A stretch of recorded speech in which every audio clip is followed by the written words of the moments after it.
ఖచ్చితంగా ఈ సెమినార్ ద్వారా, ఈ చర్చాగోష్ఠి ద్వారా వాస్తవాలు ప్రజలకు తెలుస్తాయి అన్న నమ్మకంతో, తెలియాలి అన్న ఉద్దేశంతో, లక్ష్యంతో ఈ చర్చాగోష్ఠిని ప్రారంభించవలసిందిగా అధ్యక్షులు శ్రీ ఆలపాటి సురేష్ గారిని కోరుతున్నాం. ఈనాటి ఈ సెమినార్కి ముఖ్య అతిథిగా ఇచ్చేసిన జస్టిస్ సునీల్ చౌదరి గారికి, నాకు మంచి మిత్రులు పాపినేని సాయి గారికి, చరిత్రకారులు, మరో మిత్రులు శ్రేయభిలాషి, చాలా నిజాయితీగా ప్రజల పక్షాన పనిచేసే తుంగా లక్ష్మీనారాయణ గారు, మిత్రుడు కిరణ్, ఎదురుగా ఉన్న మీడియా మిత్రులకి, అమరావతి రైతులకి, విజయవాడ పట్టణానికి చెందిన ఇతర మిత్రులందరికీ స్వాగతం, నమస్కారాలు, అభినందనలు. 2014లో ఆంధ్రప్రదేశ్ చీలిపోవడం, భారతదేశంలో ఏర్పడిన మొదటి భాషా ప్రయుక్త రాష్ట్రం ఆంధ్రప్రదేశ్. ఆ ఆంధ్రప్రదేశ్ రెండుగా చీలిపోవడం అనేక మందిని చాలా వ్యాకులపరిచింది, మానసికంగా ఇబ్బంది పెట్టింది. ఇదేమిటి అన్యాయం అని ఒంటరిగా ఏడ్చిన వాళ్ళు బోళ్ళు మంది ఉన్నారు, నాకు తెలిసిన వాళ్ళు చాలామంది ఉన్నారు. కానీ అది ఎవరు ఆపలేని పరిణామంగా మారింది.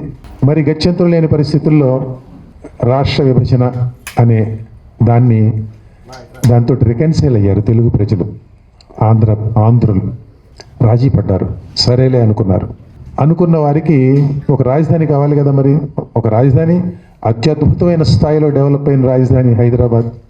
అక్కడ అందరి శ్రమ ఉంది, అందరి చెమట ఉంది, అందరి రక్తం ఉంది హైదరాబాద్ అభివృద్ధిలో. కానీ దాన్ని అక్కడి మిత్రులకి, తెలంగాణ సోదరులకు వదిలిపెట్టి తప్పనిసరిగా రావాల్సిన పరిస్థితి వచ్చారు. వచ్చిన తర్వాత ఇక్కడ ఒక రాజధాని కావాల్సి వచ్చింది. ఆ రాజధాని అమరావతి అని ఆనాటి ప్రభుత్వం ఉద్దేశించింది, సంకల్పించింది, పని ప్రారంభించింది. రాజకీయంగా ఎవరు ఆ రోజున అభ్యంతర పెట్టలేదు. ఆ తర్వాత రాజకీయ అధికారం మారగానే అమరావతికి అరిష్టం మొదలైంది, అమరావతికి కష్టాలు మొదలయ్యాయి. ఎవరైనా రాజధాని అంటే మనల్ని పరిపాలించేందుకు మనం ఒక ప్రభుత్వాన్ని ఎన్నుకుంటాం. మనం ప్రజాస్వామ్యంలో ఉన్నాం. ప్రజాస్వామ్యం అంటే ప్రజలే ప్రభువులు, ప్రజలందరూ పాలించలేరు కదా. అందుకని ప్రజలందరూ కలిసి ఒక ప్రభుత్వాన్ని ఎన్నుకుని ఒక చోట కూర్చోబెడతారు, మీరు మమ్మల్ని పాలించండి, ఈ సమాజాన్ని మీరు ముందుకు తీసుకెళ్ళండి అని. అక్కడ అలా కూర్చునే ప్రభుత్వం రాజధాని. ఆ రాజధానిని ప్రజలందరూ ప్రేమిస్తారు, ఆ రాజధాని మీద అభిమానం చూపిస్తారు, ఆప్యాయత చూపిస్తారు. ఆ రాజధాని అభివృద్ధికి, ఆ రాజధాని ప్రోగ్రెస్కి తల ఒక చెయ్యేస్తారు. విచిత్రం, ఇక్కడ ఆ పరిస్థితి లేదు ఆంధ్రప్రదేశ్లో, నవ్యాంధ్రలో. ఎందుకు ఆ పరిస్థితి లేదు? ఎందుకు అమరావతికి ఎందుకు ఈ రకమైన అరిష్టాలు, బాలారిష్టాలు ఎందుకు ఎదురవుతున్నాయి? ఏమిటిది? ఎందుకు అమరావతి ప్రతిసారి ఎందుకు నిందలు ఎదుర్కోవాలి? అమరావతి మీద ఎప్పుడు ఎందుకు బురద పైనుంచి పడుతూ ఉండాలి? అవసరం ఏమిటి?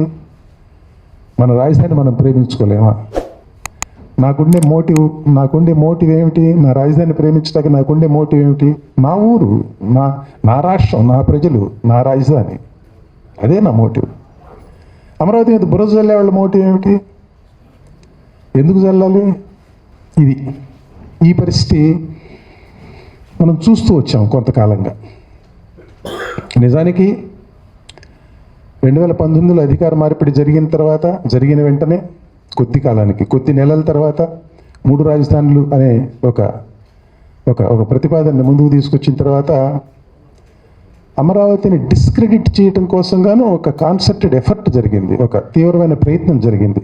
అది చాలా పకడ్బందీగా ఆలోచించి చేసిన ప్రయత్నం అది. ఆ ప్రయత్నంలో భాగంగా ఇన్సైడర్ ట్రేడింగ్ అన్నారు.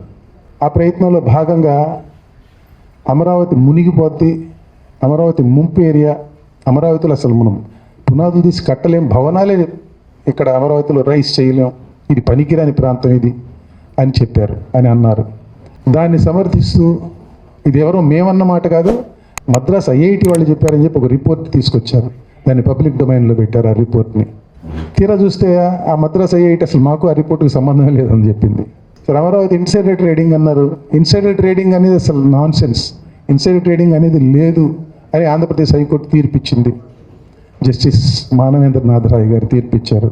ఆ తర్వాత ఆనాటి ప్రభుత్వం, ఆనాటి రాజకీయ అధికారం చెలాయిస్తున్న వాళ్ళు ఆంధ్రప్రదేశ్ హైకోర్టు తీర్పు మీద సుప్రీంకోర్టు వెళ్ళారు. సుప్రీంకోర్టు ఈ తీర్పు 100% సమర్థిస్తున్నాం అని చెప్పి సుప్రీంకోర్టు చెప్పింది. ఇప్పుడు మళ్ళీ ఇంతకాలం తర్వాత ఆ తర్వాత మళ్ళీ రాజకీయ అధికారం మారింది.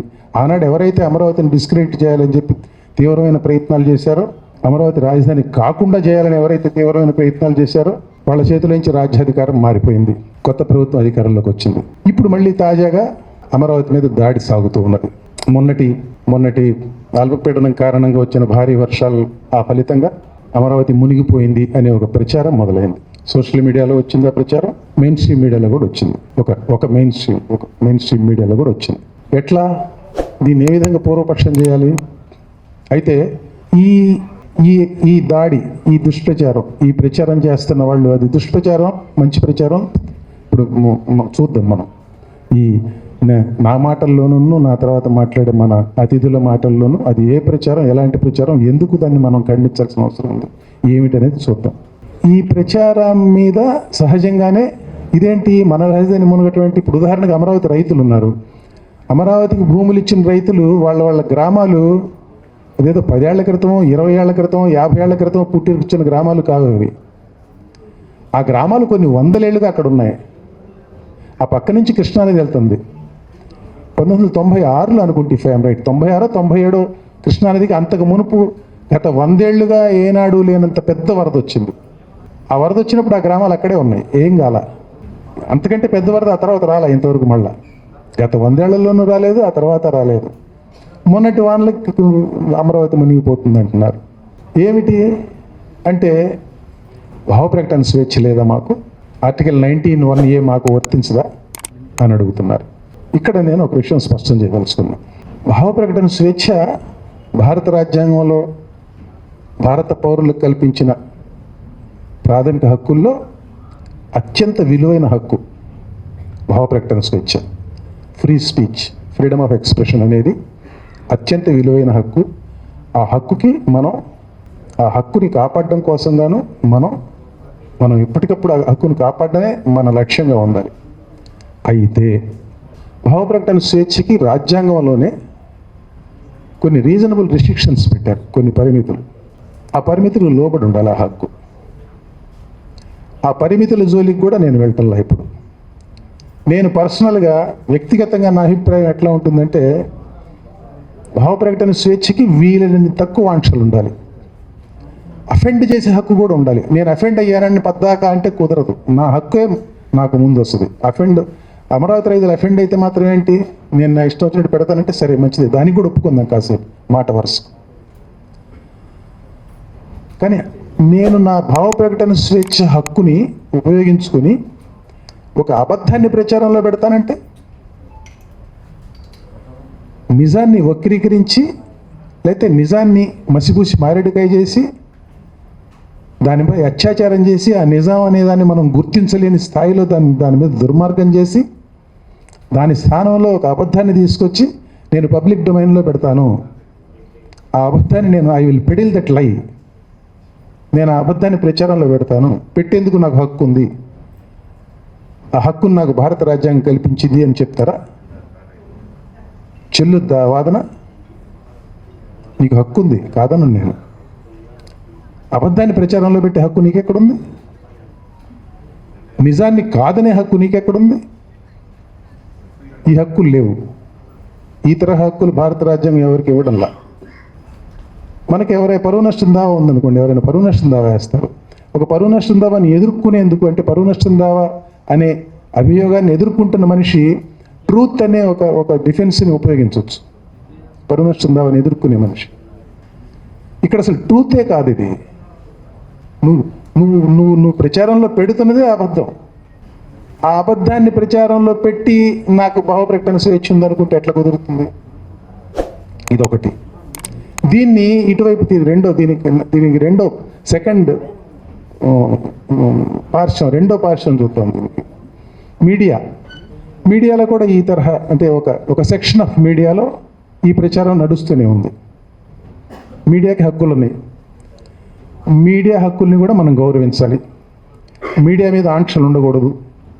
మీడియా వాళ్ళు ఏదైతే ఉచితం అనుకుంటారో ఆ ఉచితమైన దాన్ని ప్రచురించే హక్కు లేకపోతే చూపించే హక్కు వాళ్ళకు ఉండాలి.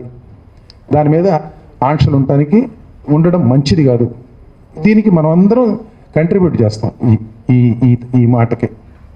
కానీ ఒకటి గుర్తుపెట్టుకోవాల్సిన విషయం ఏంటంటే,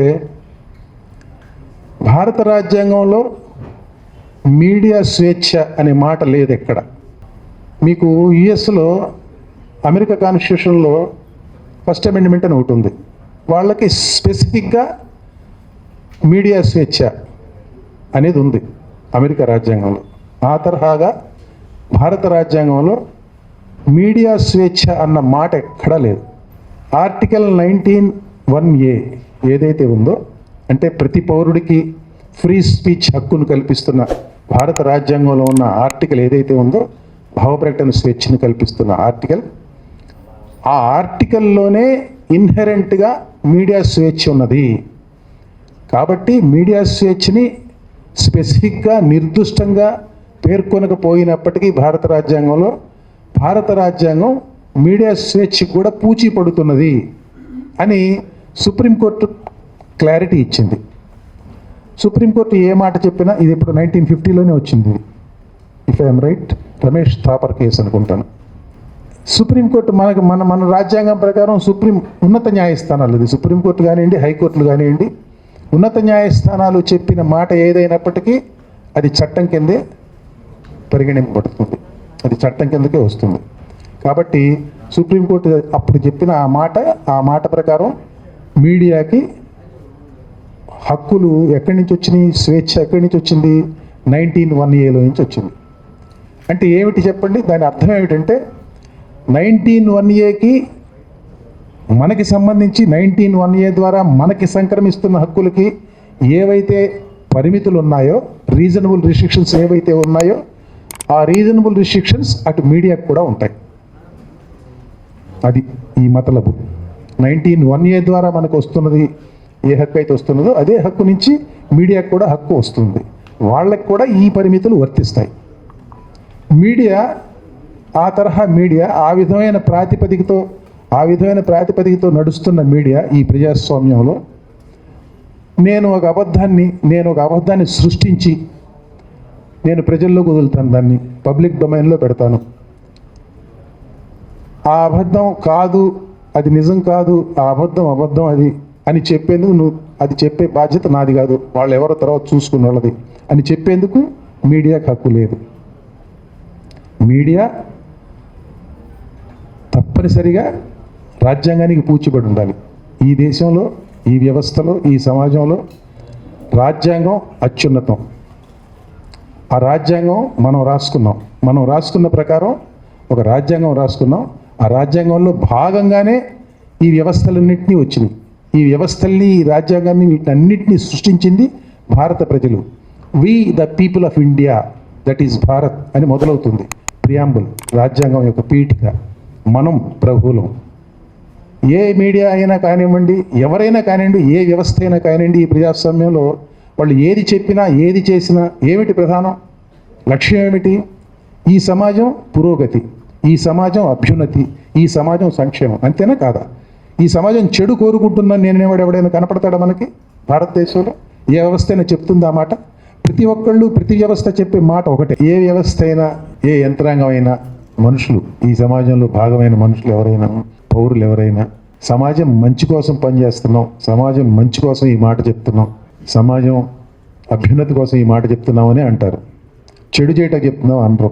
మరి ఇప్పుడు అమరావతికి సంబంధించి ఇప్పుడు ఏదైతే జరుగుతుందో ప్రచారం, ఆ ప్రచారం అమరావతిని రాజధానిగా ఏర్పాటు చేసుకొని, అమరావతిని ఒక గ్రీన్ సిటీగా, ఒక మెగా సిటీని ఏర్పాటు చేసుకొని, అమరావతిని గ్రోత్ ఇంజిన్గా పెట్టుకొని తద్వారా ముందుకు వెళదాం అని అనుకుంటున్న ఆంధ్రులకి, ఆంధ్ర ప్రజలకి, ఆంధ్రప్రదేశ్కి ఏ విధమైన మేలు చేస్తుందండి ఈ ప్రచారం? సో ఈ మాట ఎందుకు చెప్తున్నానంటే, నేను ఇంటెంట్ అనేది ముఖ్యం. ఒక మనిషి ఏదైనా మాట అంటే, లేదా ఒక వ్యవస్థ ఏదైనా పని చేస్తే ఇంటెన్షన్ ఏమిటి, దాని వెనుకున్న ఉద్దేశం ఏమిటి అనేది చాలా ముఖ్యం. ఇంటెన్షన్ మంచిదైతే మనం తప్పును క్షమించవచ్చు. దురుద్దేశం లేకపోతే ఒక తప్పును క్షమించవచ్చు. ఉద్దేశమే చెడ్డదైనప్పుడు, వెనుకున్న ఇంటెన్షనే బ్యాడ్ ఇంటెన్షన్ అయినప్పుడు మనం క్షమించలేం, మనం బేర్ చేయలేం, చెయ్యకూడదు. పదే పదే పదే పదే అమరావతి మీద జరుగుతున్న ఈ దాడి, తాజాగా మొన్న జరుగుతున్న దాడి కూడా దాని వెనుకున్న ఇంటెన్షన్ మనకి స్పష్టంగా తెలిసిపోతుంది. అమరావతిని డిస్క్రెడిట్ చేయడం ఇంటెన్షన్.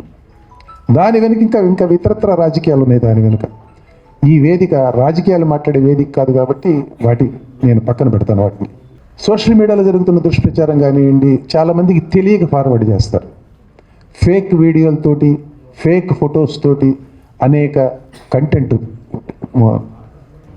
తయారు చేసి వాటిని పబ్లిక్ డొమైన్లో సోషల్ ప్లాట్ఫామ్స్ మీద పెడుతుంటే, సోషల్ మీడియా ప్లాట్ఫామ్స్ మీద వాటిని తెలియక చాలామంది ఫార్వర్డ్ చేస్తున్నారు.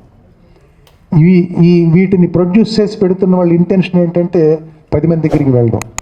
ఆ 10 మంది దగ్గరికి దాన్ని తీసుకువెళ్ళే పనిలో కొంతమంది తెలియక భాగస్వాములుగా మారుతున్నారు.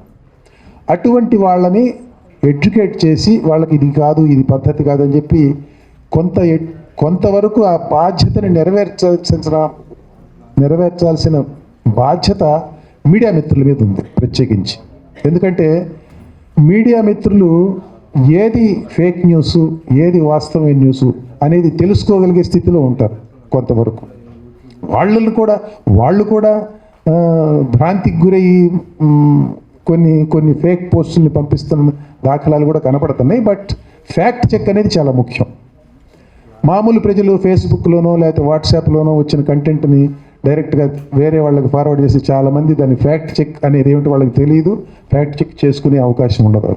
ఫ్యాక్ట్ చెక్ చేసేందుకు అవకాశం ఉన్న మీడియా మిత్రులు ఈ తరహా ఇది మన సమాజానికి, మన రాష్ట్రానికి, మనకు, మన అభ్యున్నతికి, మన సంక్షేమానికి ఇది ఏమాత్రం తోడ్పడదు. వాటికన్నిటికీ వ్యతిరేకమైన పని జరుగుతూ ఉన్నది. ఇంటెన్షన్తో, ఉద్దేశంతో ఒకళ్ళు కావాలని చేస్తున్న పని ఇది. ఆ కావాలని చేస్తున్న పని మనకు హాని జరిగే పని కాబట్టి మన బాధ్యతగా మనం దానిని అడ్డుకోవాల్సిన బాధ్యత మన మీద ఉంది. ఆ పని చేసేందుకు మీడియా మిత్రులు నడుం బిగించాలని నా వినతి ఈ సందర్భంగా. నిజం అనేది చాలా ముఖ్యమైన విషయం అండి. నిజం, ట్రూత్. గాంధీ గారు నాన్ వైలెన్స్కి ఎంత ఇంపార్టెన్స్ ఇచ్చారో ట్రూత్కి కూడా అంతే ఇంపార్టెన్స్ ఇచ్చారు. ఆయన జీవితంలో ఈ రెండే ఇంపార్టెంట్, చాలా ఇంపార్టెంట్. నిజం, అహింస. నిజం అనేది ఎప్పుడు క్యాజువాలిటీగా మారకూడదు. వాస్తవం, ట్రూత్, నిజం అనేది క్యాజువాలిటీగా మారకూడదు. అది విక్టిమ్ కాకూడదు. మీడియా పనిచేసిన, మనుషులు పనిచేసిన, వ్యవస్థలు పనిచేసిన నిజం మీద దెబ్బపడేటట్టు పనిచేయకూడదు, నిజాన్ని దెబ్బతీయకూడదు. ఆ ప్రయత్నాలు ఇప్పుడు జరుగుతున్నాయి. ఆ ప్రయత్నాల్ని పూర్వపక్షం చేయాల్సిన పని, వాటిని ఎదుర్కోవాల్సిన పని మనందరి మీద ఉంది. ఆ బాధ్యత మనందరి మీద ఉంది. మనందరం కూడా ఆ బాధ్యతలో ఎంతో కొంత పాలు పంచుకోవాలని నా కోరిక, నా విజ్ఞప్తి మీ అందరికీ. ఇప్పుడు నా తర్వాత మాట్లాడే ముఖ్య అతిథి గారు, మిగతా ఇతర విశిష్ట అతిథులు, వాళ్ళందరూ వారి వారి వ్యూ పాయింట్ ఏంటో ఈ ఇష్యూకి సంబంధించి వారు ఏ విధంగా చూస్తున్నారో దీన్ని, ఈ సమస్యని, ఇది అసలు సమస్యగా చూస్తున్నారో లేదో, వారి మంచి చెడ్డలు, వారు ఏ విధంగా దీని మంచి చెడ్డల్ని బేరీజ్ వేస్తారో వాళ్ళు చెప్తారు.